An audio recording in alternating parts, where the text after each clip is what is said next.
welcome. The rest of you are my peeps, my Hacker Dojo buddies. So Hacker Dojo is a co-working space. There are about 400 members in Hacker Dojo. Most of them are working on their own startups. So if you do the math with the early stage startups, there are about 100 startups germinating right now out of Hacker Dojo. My name is Puneet Aprial. I'm also working on my own startup right here in Hacker Dojo.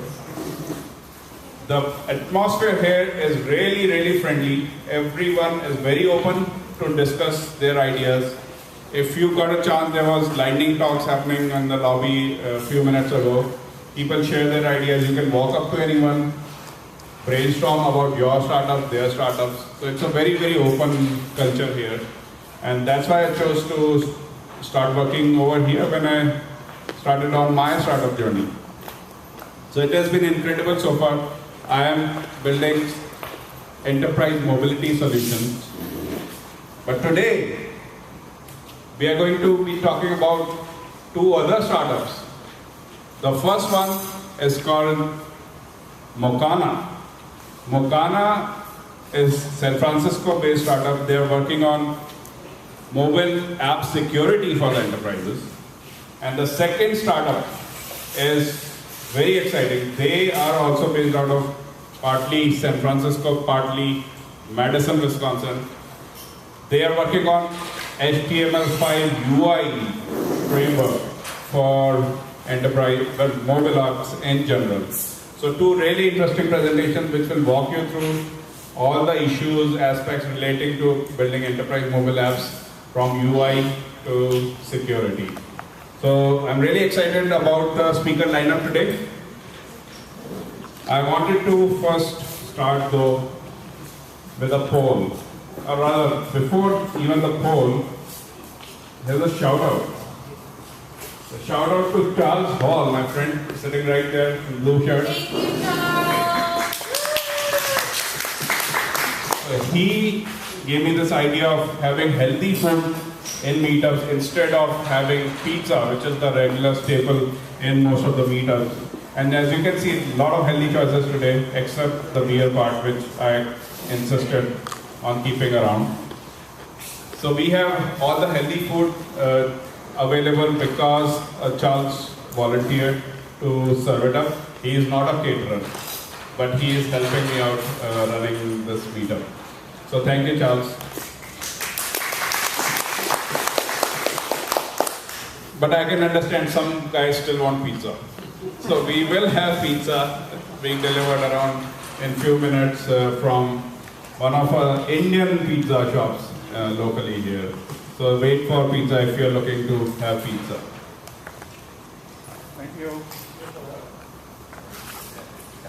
Now starting with my poll number one. This poll, I have 4 set of questions. The questions are just to gauge that everyone in this room today is here for the right purpose. That they are here to build enterprise mobile apps. And they're not here to build like a gaming app or a next Fruit Ninja or something. Just two different class of mobile apps. Today this particular meetup is focused on enterprise mobile apps. So the first question, have you built any of these things yet? A responsive website. Alright. Hybrid app. Few of you. And a native app. Bunch of you with native app experience. Wonderful.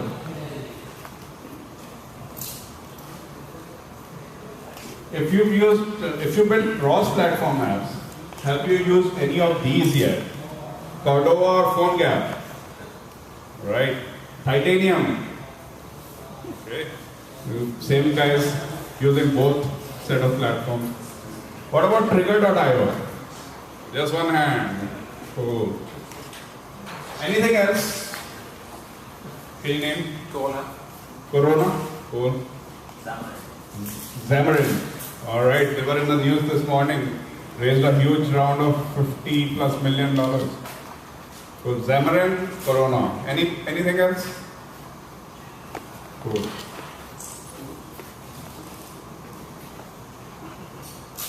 if you build native mobile apps, what OS did you prefer or choose to build your native apps? iOS,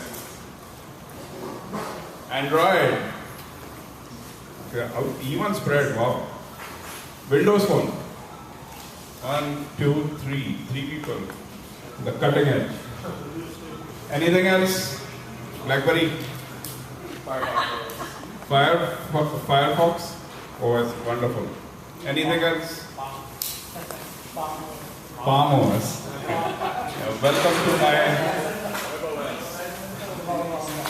Welcome to my generation. The last question. If you build hybrid mobile apps, which of these frameworks have you used? Or even responsive websites. If you build any of these, have you used jQuery mobile? 2, 3, 4. Ionic. 2 and 3 people. 3 people have used Ionic, 2 from Ionic. Sencha. Alright. What about Kony? Kony, anyone? Anything else other than these? No? Looks like jQuery mobile is leading the way here so far. So those were, I think, the 4 set of questions that I wanted to check with you. And the idea again was to make sure that we are all on the same page, that we are here to build enterprise mobile apps and we are not looking to have the Fruit Ninja kind of interactions in our apps, and don't expect that kind of feature set being discussed in this meetup.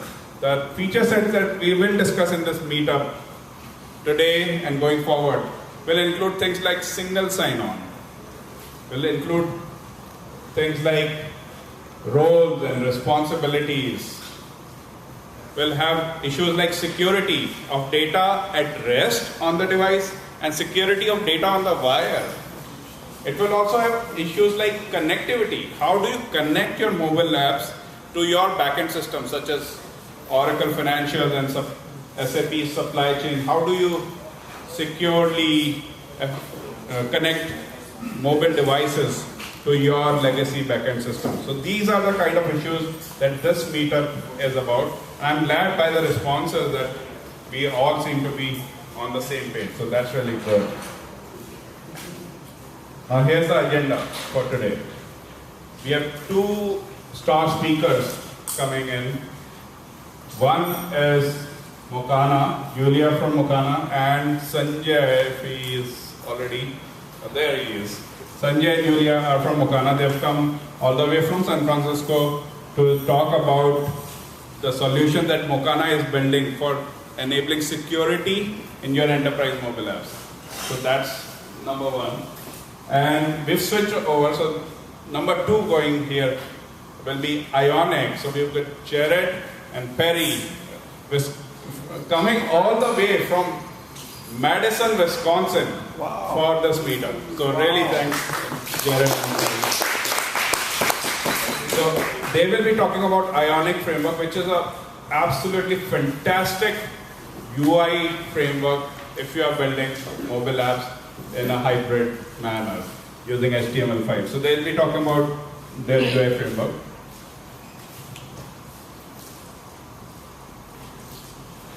So without further ado, I'd like to call upon Julia and maybe Sanjay at a later point to start their presentation on Mocana security and Mocana's fantastic solution for any developer out there. So, welcome. Thank you. Congrats. Do you want to start? How do I okay, get it going? Hi, you guys. My name is Julia. I am with Mocana in San Francisco, and Mocana's big thing that we recently developed is a platform called Atlas, which is a drop-in end-to-end security platform for enterprises that allows them to securely distribute mobile apps to to their employees as well as third parties. like customers or partners or contractors. But I'm actually not going to talk about that too much right now. What I'm going to talk about is a general overview, the state of affairs of enterprise mobile app developers. So we were here for a meetup last month and we did a poll, and I'd like to do the same poll now. Raise your hand if you are currently developing enterprise mobile apps. So I'm seeing like 3 hands, which is kind of better than last time. Last time I think we only had 1 or 2 hands. So what I want to do is I want to give you guys some info to get you thinking about developing enterprise mobile apps, why you should do it, and kind of the things you need to start thinking about in the future. So enterprise apps, get on it. And there's the Starship Enterprise. I hope you don't get offended by my Starship. Okay, so this is just an outline of what I'm going to talk about, and here we have an awesome picture of Picard. You might not be able to read it, but it says, "You want me to approve your away mission?" Don't you know there's an app for that? Apps are huge. It's the next big thing, especially with the BYOD movement. We all have our personal mobile phones that we are using for work-related purposes, but a lot of times our phones are not securely able to perform those functions. So that's why there's a huge need for enterprise mobile apps. So why develop enterprise mobile apps? Well, and by the way, guys, everything green is a link. I'll make the deck available if you want to actually go and read these studies that I'm quoting from. So basically, developing consumer apps, you can't really make much money on these days. If you look at the math that Forbes did for us on the left, you can see that the average developer that develops Google apps only makes about $6,000 for 5 mobile apps. Apple does a little bit better with $21,000, but here's the thing, you guys. Gartner, in their study, said that less than 1% of consumer apps will be considered a financial success by their developers by 2018. Why is that? Because one native app takes about 18 to 20 weeks to complete. So if you're looking at this and you're like, $21,000, that sounds pretty good, but that's over 90 weeks. That's like way over a year. So if you are just sitting at home developing consumer apps as your full-time job, it's not that lucrative, and you're not really going to make that much money unless you get that magical app or you score big and it's like #1 on the charts. But that's a pretty rare occurrence. And if you go online and you check out this website called App Annie, they have amazing analytics that they run on various app stores, and you can go and see the top apps, like the top 10 apps in any arena. They're all going to be pretty much made by the same manufacturer and the same developers. So those coveted positions are kind of held by bigger organizations now that are focused on spending a lot of time and money on developing consumer apps. And then you can also read the quote on the right from Gartner. So you have, if you want to develop apps, then you have to start thinking about other ways to make profit, like going into enterprise. And enterprise is actually really, really lucrative. So according to this Vision Mobile study, you can make 4 times as much developing enterprise apps, which is kind of odd if you think about it, because according to the same study, only 16% of global app developers are focusing on enterprise apps right now. So there's kind of this gap, like there's a need in the industry for enterprise app developers, and there aren't that many of them yet. So this is a really good time to get in on enterprise app development. So if you don't believe me, feel free to click around on any of these links. These are all companies that are looking for in-house app developers, offering pretty good money. Average salary in San Francisco for in-house is $85,000 a year, 110 if you get a coveted job working at a place like Apple. So now that you guys know that it's definitely more lucrative to focus on developing enterprise apps, what do you develop? What stuff do you want to make? So the main thing about enterprise mobile apps that businesses are focused on is ROI, return on investment, and productivity. You want to create an app that will help employees or customers or third parties, even the employees, do things faster, do things better, and do them from anywhere on their mobile device. So I would really focus on things that improve, like take any basic task that you do from your office at your PC and make it available on mobile. And not just available, but really quick, easy, and just overall a pleasant experience for mobile. And from the same study, you can look at the bottom about some of the industries that are embracing mobile apps more quickly than other industries. So you can start thinking about, if you want to create an enterprise banking app, what would that consist of? What do bankers need to do in their every single day lives, right? What do they do when they're at their offices? Can you take that? Can you make it mobile? So here's another study from Experian where they asked enterprises what type of apps they think have the greatest impact on ROI and productivity. And the scale was rated from 1 to 5. You guys can check out the numbers right there. What I think is really interesting is there isn't really that much of a difference between any 2 points. Even, just mobilizing Microsoft Office to apps for customers, there's not a huge range there, where one of them is so much more, lends itself to productivity so much more than another app, than another type of app. So I think all of these are really great places to get started. And then also I really like this quote, the mobile sweet spot is compromise of apps that provide a better experience for a unique business process that may be used inside or outside the company. Okay, so let's say you've thought about all that, you want to make money, and you've sat down and you've written an amazing enterprise app. What do you do with that app now? How can you get it out there? How can you get paid? One of the ways is to become an in-house app developer, which we kind of talked about earlier. So Gartner says, 2017, a quarter of all enterprises will have their very own in-house app developers building them apps. So that's really a great opportunity. But an even easier way is to just take your app and to submit it to various app stores. And basically what you need for that is a developer account. And you can see that for iOS, it's like $99 a year. For Android, it's a one-time $25 fee. And those links will both take you to the sites you need to go to get your developer accounts. And there are other app stores as well, so Experian or other, so what will happen is third parties will host an enterprise app store. But you kind of need to be an in-house developer to get into those as well. But I actually, at the bottom, I listened to a really awesome Experian article that talks about other ways to distribute your apps. It won't be as large of a scale as through like the iOS enterprise store, but it's still something to think about if you guys are interested. Okay, so security is the last thing that I want to touch on a little bit. When asked about the challenges of achieving mobility goals, and about 77% of enterprises said that the biggest challenge was security, which doesn't surprise me. If you guys read the news, like Albertsons, Target, Neiman Marcus, UPS just got breached this week. I mean, there are constant breaches, and some of them do happen from mobile devices. So security is really, really, really huge.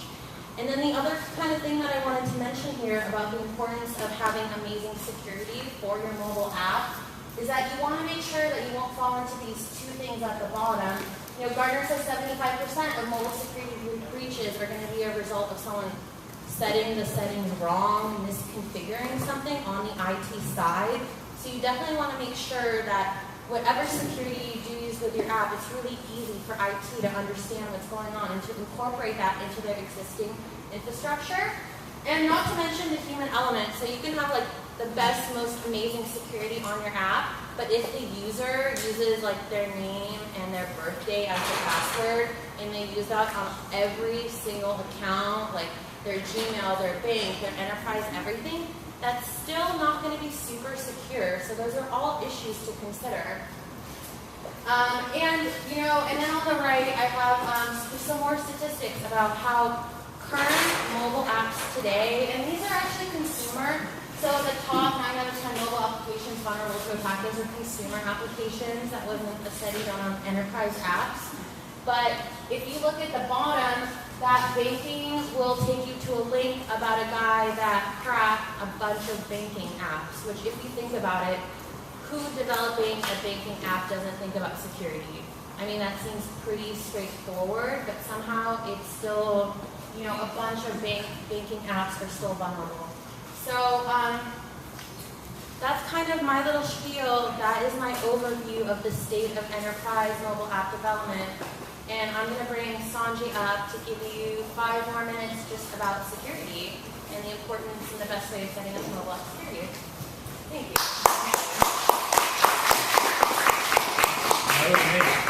So I'm not prepared with that much data. So just as an introduction, I run the product marketing and developer platform for a company called Mocana.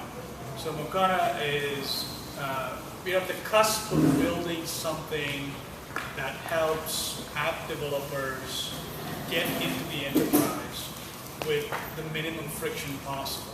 Right, so we look at all of the statistics, we look at all of the sort of the pain points that most enterprises have, and they try to build a simple mobile application. And it can be so simple as, hey, I just want our employees using existing credentials to log into an application that I buy, to as complex as I have this really high value data that I don't ever want to be risked. Just because it goes on mobile.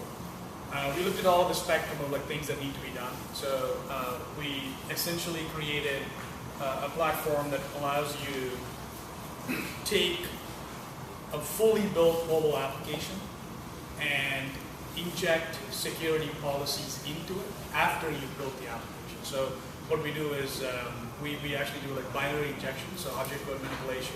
After you give us an IPA or an APK, we suck it in. There's a VM that developers can sort of access, and you upload your binary, select the policies you want, and we inject the policies into the application. And it could be as simple as, hey, I want copy-paste protection.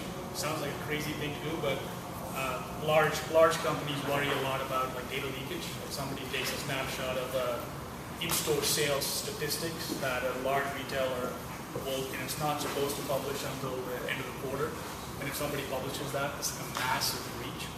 So what we do is we take all these policies like copy-paste protection, or as complex as how do I get into the enterprise using a remote access gateway, and how do I configure that? We take all of that, simplify it, something in the order of what would take you maybe 2 to 3 months to put up.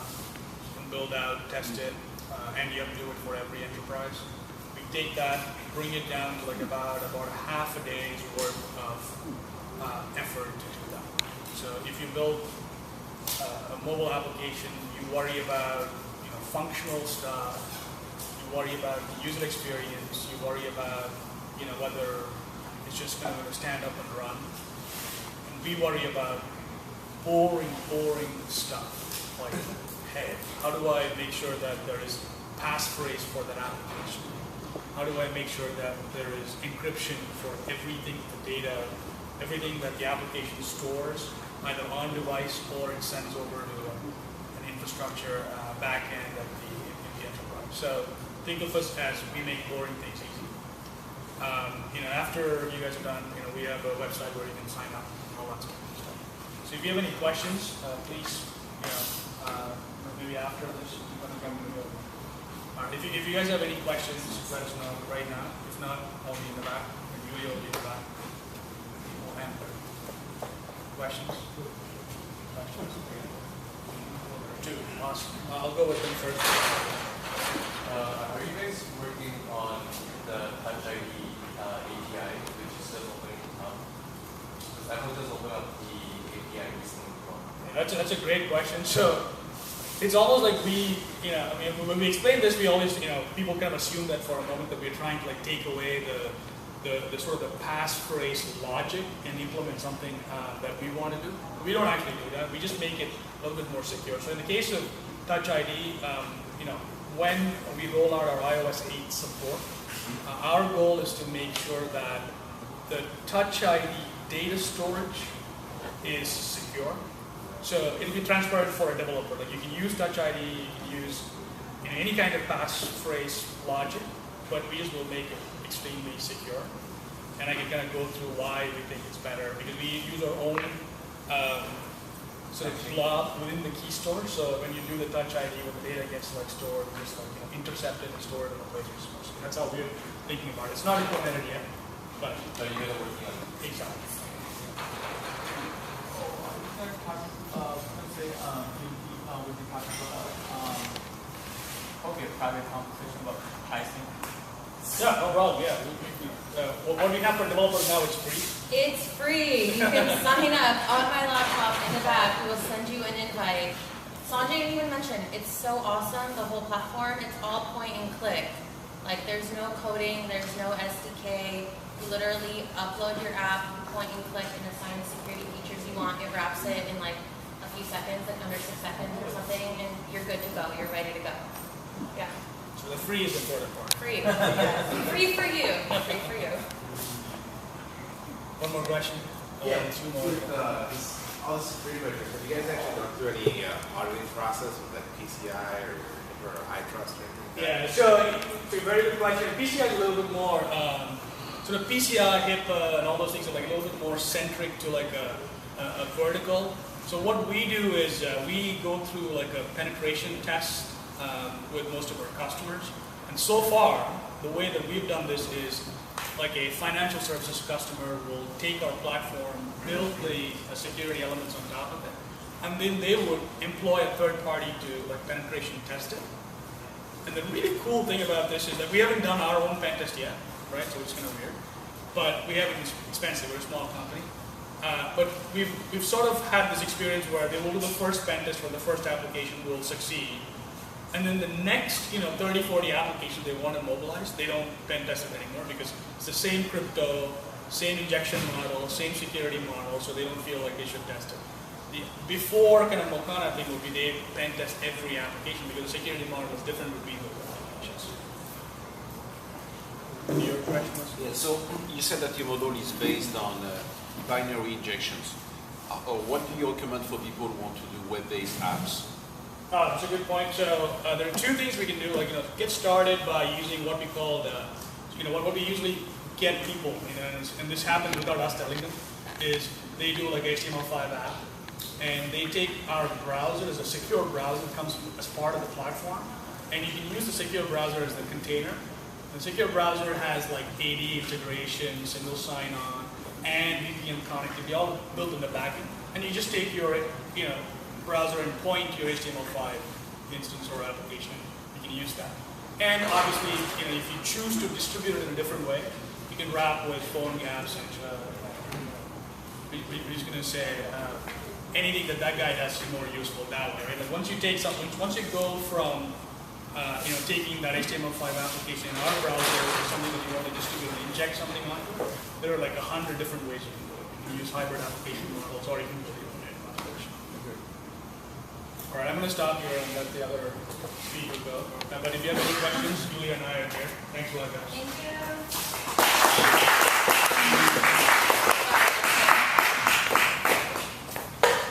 Yep. Another big round of applause for Sanjay and Yulia for Mocana. So, there's two things that I took away from their presentation. Number one, consumer app developers are earning about $2,000 per app, whereas enterprise app developers are earning about $25,000 per app. So think about it. If you've been building consumer apps, this is probably the right time to start thinking building enterprise mobile apps. That's one. Number two, the platform from Mocana is so awesome. It's free. You build an app, upload the binary, pick and choose the policies you want to apply. Within 6 seconds, it will inject those security policies into your app, and you can re-download it and then use it in a much, much secure way. So both of these are really, really important points that I took away from their presentation. So thank you, Yulia and Sanjay. Next up is Ionic Framework. So we have Jared and Perry, again for the guys who just walked in. They have come all the way from Wisconsin. Woo! So while we are setting it up, let me set up Jared's laptop here.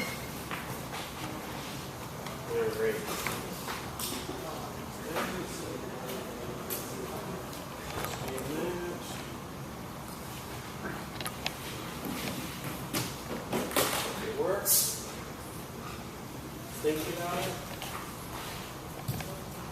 So as you can see from this dangling wire, one of the mottos of Hacker Dojo is safety third. Right here. So while it is being set up, I just wanted to tell you one more time, if you missed it in the beginning. This meetup I started because I'm a member of Hacker Dojo. I'm not part of a big organization trying to do this enterprise mobility meetup. It's being driven by the members here. So I need the co-organizers. So if any one of you want to organize this meetup going forward and want to help me with that, please meet me after this. Really appreciate your help. One of the things I want to tell a little story about Jared and Ionic. So I looked at Ionic, their offering for building hybrid, the UIs. It's really, really fantastic. And I just reached out to their founders out of the blue, complete cold email to them saying, hey, would you like to come talk to developers in the Bay Area and tell about your technology? And they've been so fantastic. Not only they sent Jared and Perry all the way from Wisconsin here today for this meetup, they also sponsored the food. So big round of applause for Ionic for sponsoring the food and the food. So I really like this whole community coming together, and looks like enterprise mobility is getting hotter and hotter, and hopefully it will become one of the big buzzwords like big data and Internet of Things soon. So with that, I'll hand it over to Jared for Ionic.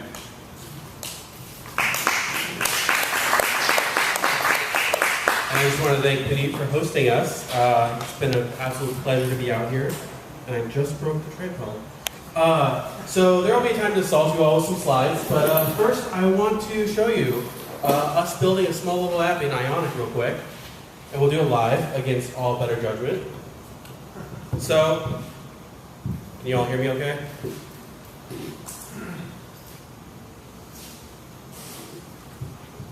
It's not going to stay. All right, so let's start off. Let's build a little bit just informational app. So I'm going to go ahead and say Ionic start beer app, and we're at a meetup. We all have beer. I like beer, and we're going to create a blank templated app. Can everyone see that? Okay. Yeah. Great. So we've created an Ionic app. Let's go ahead and go into that app, and let's add a platform. Let's add iOS. Just because I'm on a Mac and that's just easier. Great. Creating the iOS project. Watch this doesn't apply. There we go. All right, and let's go ahead and Ionic serve this. Let's serve it up in a browser, and just kind of see what we have and what we're working with. So we can see immediately we have a little page with a header or whatnot. That's not terribly interesting. So let's do something a little bit better with that, and not look at Erlang. So I'm going to go ahead and open up Vim. And I'm going to go ahead and open up an index.html file. Let's make this a little more interesting. Let's start off and change the color of our header.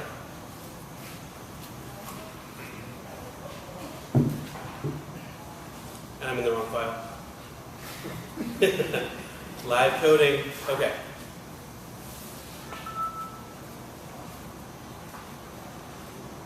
And that's a nice orange. I like that orange. Let's stick with that. It's kind of a nice beer kind of color. And we'll just call this beer app. Who here has used AngularJS before? Just so I can get an idea. Couple people in here, great. If this looks completely foreign to you, we'll get there, don't worry. So, we need a controller for our application. This is an application framework after all, and that'll become important later on. And let's open some JavaScript. Let's look at some JavaScript. So we get a nice initial scaffold JavaScript file. And let's add that controller we just added. Beers control, right? Is that what I added? Yep, great. And let's pull in something from HTTP. So I'm going to use the Open Beer database, and let me just do some scaffolding. Let's do some.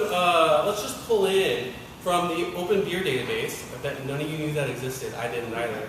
To pull in just a list of beers.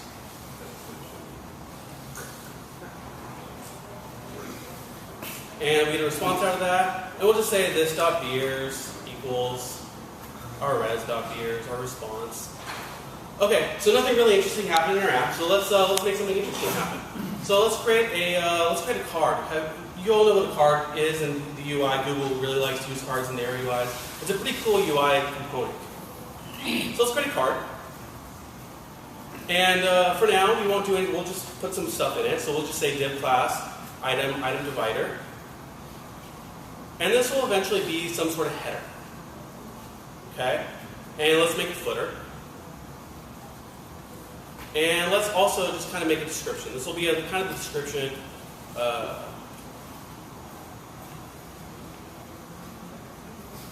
And let's go ahead and save that.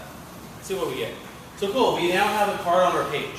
Well, that's not really interesting. It's not really pulling in any of our data. So why don't we make it do that? So I'm going to use an AngularJS directive called ngrepeat. And I'm going to say beer and beers control dot beers. Now we have a whole bunch of these. That's kind of cool. And we can drag through as if we're on a mobile device, because we are. Great. Let's pull in the name of the beer. Let's pull in the description of the beer. And for the footer, what I kind of want to have here is the both the brewery and the ABV volume. You know, these might be interesting things to know when I'm just going through beers.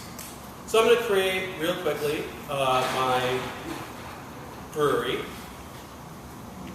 And I'm going to create another one. And we'll do a little CSS to magic to move it. We'll call this our ABV.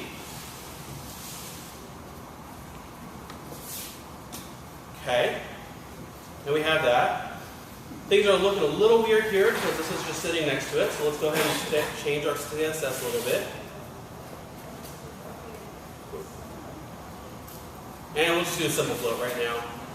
Oh, and we just floated that right on over. All right, cool. So it's still on a web page. Well, we're building an app, not a web page, right?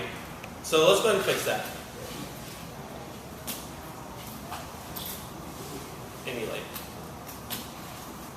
So we're doing some weird stuff here. Starting to look a little bit like compiling, kind of weird. And that looks really small in this resolution. That's really weird. Let me fix my zoom level.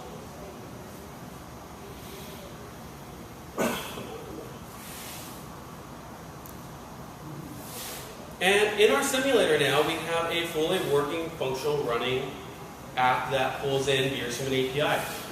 So, what's the point of this? Why am I showing this off? And it's not just to build a really basic app that just pulls in some data from an API and make it look simple for one use case. But it's just to show how flexible and simple building UIs in Ionic Framework is. And we did that in under 4 minutes. From start to simulator and one other command I could have on my device. I would show you, but my device is small and you guys are far away. So, my name is Jared Dillon. I am the lead backend developer. If I hit play, that would be great. I'm the lead backend developer and developer advocate for Ionic.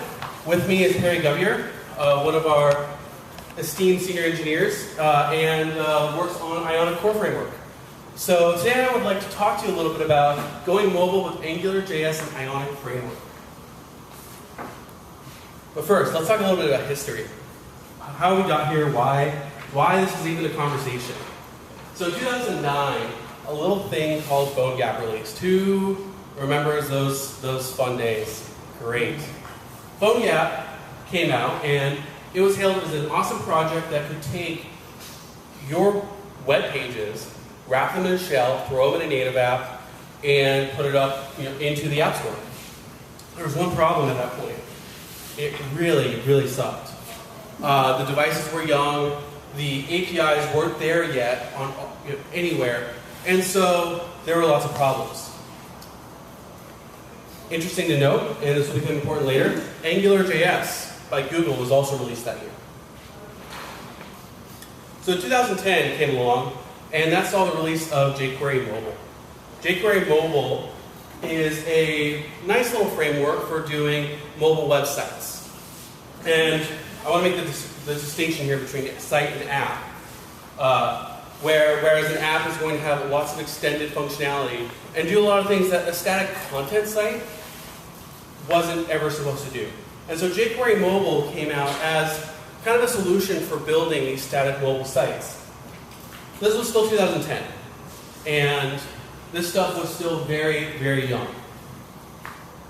And developers rejected it.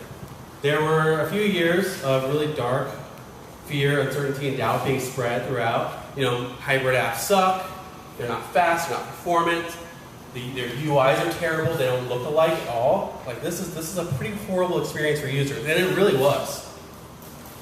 But slowly devices got better, things got faster. In 2012, AngularJS 1.0 released. That was the big yay. And in 2013, the Ionic Framework was born. And Ionic Framework is, now we're into 2014, a year into Ionic Framework, and approaching 1.0. So let's talk about what Ionic Framework is. Ionic Framework is a free, open source, and always will be open source, toolkit for building mobile applications with AngularJS.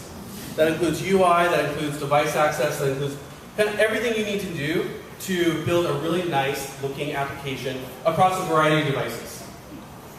It's built on top of the same PhoneGap / now the open source project Cordova that was originally built. And that is we deployed on top of that to get these things onto a variety of devices seamlessly with a native field. So let's talk about a couple things that are super important when we're building mobile applications, especially hybrid mobile applications, and ones that cross-platform. So when we're talking about building these applications, we're talking about using the same code base to deploy to iOS, Android, and Windows Phone, and Firefox OS, Tizen, BlackBerry. We actually have a BlackBerry app out there. Godspeed to the poor developer who's working on that. But we want these things to have all of these things work really well cross-platform and not feel like a subpar experience for any user, for any developer. So let's talk about performance. Performance is super important in all of this. For those of you experienced with AngularJS, there's a lot of things that can really start to harm the performance of your applications. Adding a lot of elements to a page. This is a web page, right? We're still working with the DOM. And so adding a lot of things to a page is going to potentially be slow. We solved that with a little thing called collection repeat that we can talk about after in questions and whatnot. ng transclude, which is basically copying elements when you're writing custom directives, and another Angular thing. As well as a lot of tracking of variables across your application. Lots of state tracking. That's what I mean by the scope.watch. So these are all big things that we've taken a very serious look at in Ionic and worked hard to fix and really just make awesome. Next, and probably most importantly, I want to talk about uniform UI. Who's seen this before, the red circles, where applications, for some reason, these hybrid mobile applications, the Android and Windows version have a back button on top of your hardware back button. So you have two ways to go back. Right, the iOS does not have that button, so it's on your top bar, and that's a UI thing. But all of a sudden you get these hybrid apps, and it drives me crazy when why do these not work and take advantage of the platforms that they're on? With Ionic Framework, where we take care of that, we have with ng Cordova, which I'll explain in a little bit, and some other things. We are working towards providing a very native feeling experience across all the major devices. And right now that includes iOS, Android, and we're working on a beta for Windows Phone, or at least we've talked about it. So that's in progress. That one really drives me crazy, that back button. And native access is also important. So native access means camera access, means accelerometer access. I mean, these are devices with hundreds of little sensors, and a few you can even tap into and use. Now that's pretty cool, and we want you to be able to use that. Cordova has plugins that allow you to get native access, and now, as we hit 2014, there's even native APIs for that you can just call and get callbacks and whatnot. It's not really good enough. So we released something called NG Cordova, and these are Angular extensions for Cordova that make working with this stuff much easier, much more natural, and how you would think of it as a web developer, and especially as an AngularJS developer. And by becoming an Ionic developer, you sort of become an AngularJS developer. And there's just, I meant to transition slides, but cameras, right? Like, so many apps use cameras, so many apps use geolocation, so many apps use all these great little things on our devices, and we want them to work in a performant, really flexible way, and not really be bound by just a slow, crappy experience. So, that's Ionic Framework in a nutshell. We're an AngularJS. Here, I can back that up. No problem. We are open source. We will always be open source, at least the Angular core. And that includes everything from the core of Ionic Framework to our new animation library, to NG Cordova, to all the things that we bring to the client side to make an awesome native experience for developers and for users. And like I said, we're built on top of web technologies. We are a web technology, and we believe in the open web. If you want to learn about Ionic Framework, I set up this area, and a lot of people, you're even welcome as you learn Ionic to post formulas and videos to it. So it's called learn.ionicframework.com. It's Ionic Learn. And it features videos, featuring my free voice and a couple others, as well as articles about how to use the core features of Ionic Framework and how to get active with it, how to really start building applications, understand how all the pieces fit together, and really go from, oh my god, what am I doing, to I'm building a full application. As well as single topics if you're just wanting to learn how routing works. Again, my name is Jared Dillon. This is kind of a quick intro. I normally have a few more examples and whatnot, but here's some resources for you. If you want to use Ionic Framework, get started with it, go to ionicframework.com. All you need is Node.js and a computer. If you want to learn, there's the Learn. NG Cordova, that's how you'll begin working with these plugins, going native with them. And for all you IRC users out there, our IRC channel has grown by several orders of magnitude in the past few months. So get in there, ask questions, work with us. Our team's active in there. Perry's very active in there. That's actually how I met him. And yeah, go forth and use Ionic. Any questions? Yes? Yeah, I think you guys are kick-ass. I have some questions. First, AppGyver. Second, Famous.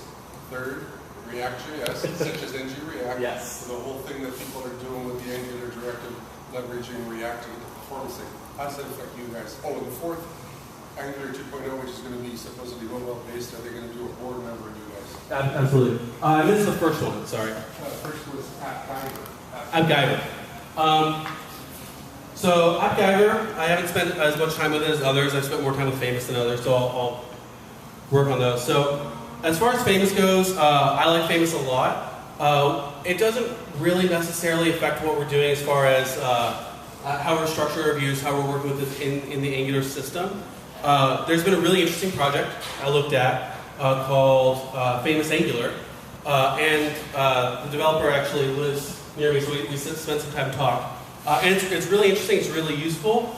Ultimately, for what we're trying to do with some of our animations and whatnot, we decided it's not the best fit for integration within our platform. I missed the third one, I'm sorry. I missed the third.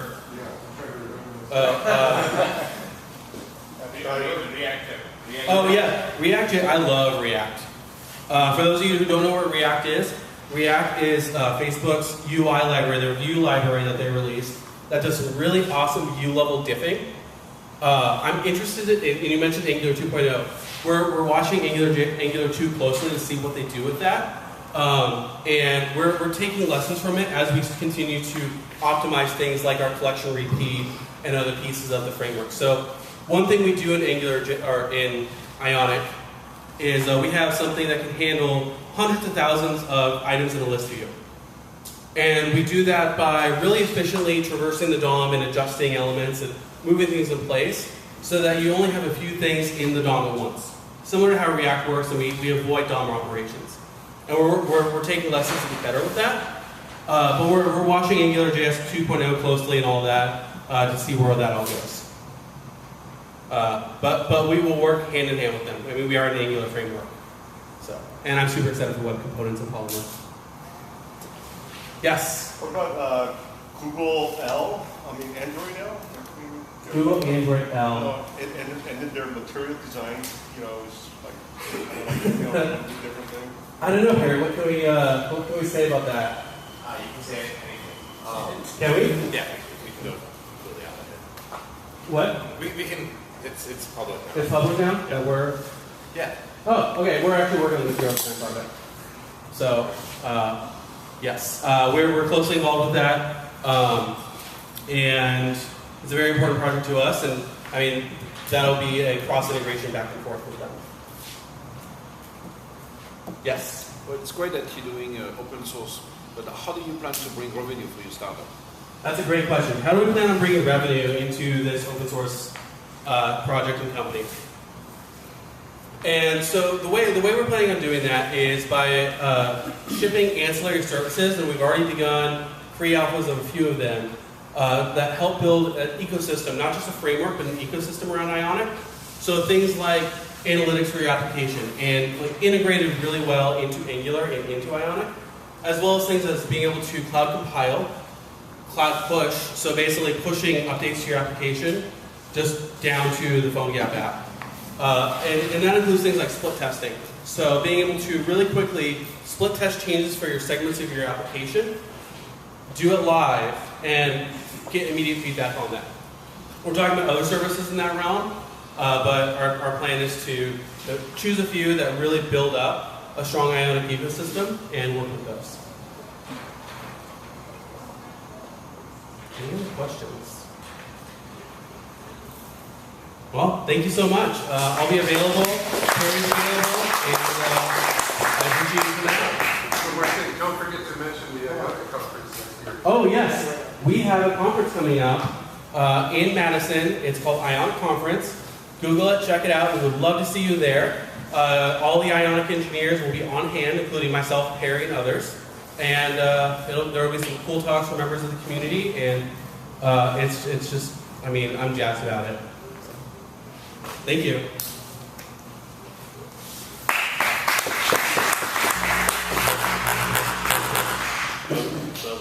Do you want me to plug you back in? Well, thanks a lot, Jared. That was really interesting. 4 minutes, he built a working app which actually got information about beer. How awesome is that? A big round of applause for Jared. The other thing I think Jared missed, which I want to highlight here, is Ionic has been around only 1 year. And it puts me to shame that I've been also working on my startup for a year now and have gone nowhere. And they have, I looked at their page a couple of days ago, they had 85,000 apps out there already who use Ionic to build their mobile apps. So that's really amazing. Alright, so that concludes our 2 speaker section. Moving on, we will shortly open for a social so everyone can mingle and discuss their enterprise mobile app needs. Before that, I wanted to quickly check on a couple of things. Number 1 is ideas for future meetups. This is a monthly meetup. I want to get ideas if you have what do you want to hear about.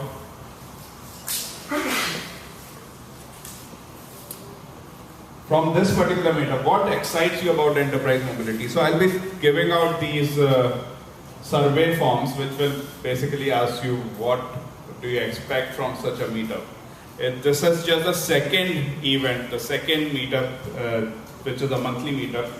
And the theme has been mostly around inviting exciting speakers who add value to enterprise mobility. But what else? I need ideas, and Dave here, my co-founder, Dave Saxby, will help distribute these surveys.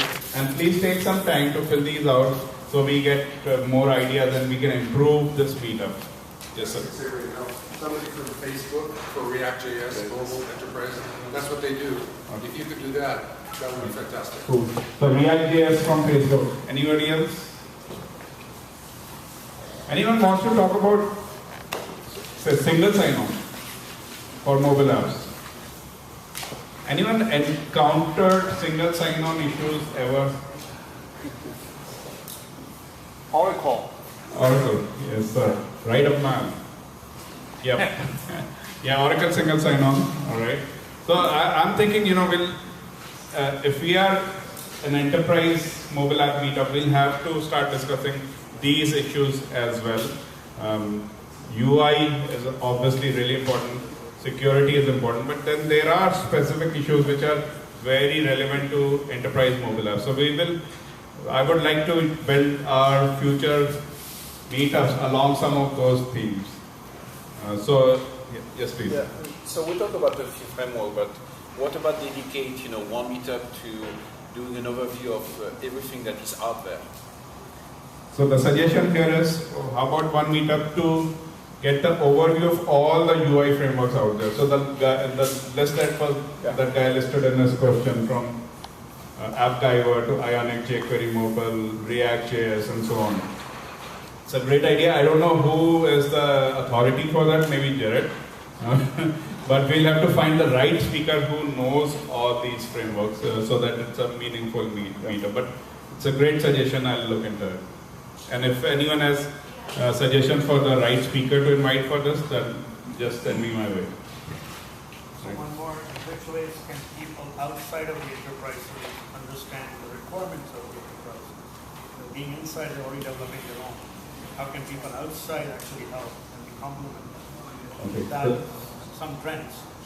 Right. So the question is, how can people outside the enterprise mobility world come inside or enter into the enterprise mobility world? Right. How can we get them in? Get to know what are their needs. That what are those apps that will be meaningful to develop from outside here. Okay. How do you Right. that? So I don't know if you missed Julia's presentation. She was specifically talking about things which are important for enterprise mobile. So earlier today there was a presentation from Julia and from Mocana, and she was talking about these specific issues. What is the life of a consumer mobile app developer versus enterprise mobile app developer? What are the differences? Those are the kind of things she talked. But yeah, it's a great idea that we need to in some ways excite or let these consumer mobile apps developers feel the needs or the requirements of building enterprise mobile apps, and what can we do about it. We'll have to think a little bit more.